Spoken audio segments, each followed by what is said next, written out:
நீங்கள் உங்கள் மொபைலை அடிக்கடி தொலைக்கிறீங்களா? ஸோ இந்த வீடியோ கண்டிப்பாக உங்களுக்கு யூஸ்ஃபுல்லாக இருக்கும். ஸோ லைக் பண்ணி கீழே சப்ஸ்கிரைப் பண்ணிக்கோங்க.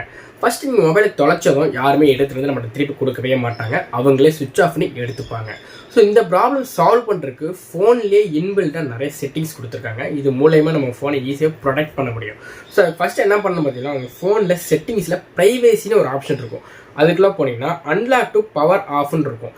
இதை ஆன் பண்ணுற மூலயமா உங்கள் ஃபோன் வந்து லாக் ஸ்க்ரீனில் இருக்கும்போது நம்மளால் பவர் ஆஃப் பண்ணவே முடியாது. என்னதான் லாங் ப்ரெஸ் பண்ணாலுமே பவர் ஆஃப் பண்ணுற ஆப்ஷனே காட்டாது.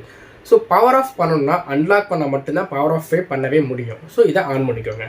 தென் அதே செட்டிங்ஸில் home screen and lock screen ஒரு ஆப்ஷன் இருக்கும். அதை கிளிக் பண்ணிங்கன்னா லாக் ஸ்க்ரீன் செட்டிங்ஸ்னு இருக்கும். அதை கிளிக் பண்ணிங்கன்னா open control centre from the lock screen இருக்கும். இதை ஆன் பண்ணுற மூலயமா லாக் ஸ்க்ரீனில் மேலே நோட்டிஃபிகேஷன் வர அக்சஸே பண்ணவே முடியாது. ஸோ இது மூலயமாவும் நம்ம ஃபோனை லாக் பண்ணுற ஒரு ஆப்ஷனை ஈஸியாக ப்ரொடெக்ட் பண்ணிக்கலாம். ஸோ இந்த ரெண்டு செட்டிங்ஸை ஆன் பண்ணுற மூலயமாவே நம்ம ஃபோனை ஈஸியாக ப்ரொடெக்ட் பண்ணிக்கலாம். ஸோ ஆஃப் பண்ணாமல் பார்த்துக்கலாம். ஸோ இதை பற்றி இன்னும் எலாபரேட்டாக வீடியோ வேணும் அப்படின்னா கீழே கமெண்ட்ஸில் கமெண்ட் பண்ணுங்கள். ஒரு எக்ஸ்பிளனேஷன் வீடியோ ஃபுல்லாகவே போடலாம். ஸோ மோர் தென் வீடியோ வாட்ச் பண்ணுறதுக்கு நம்மளோட சேனலை ஃபாலோ பண்ணிக்கோங்க. தேங்க்யூ.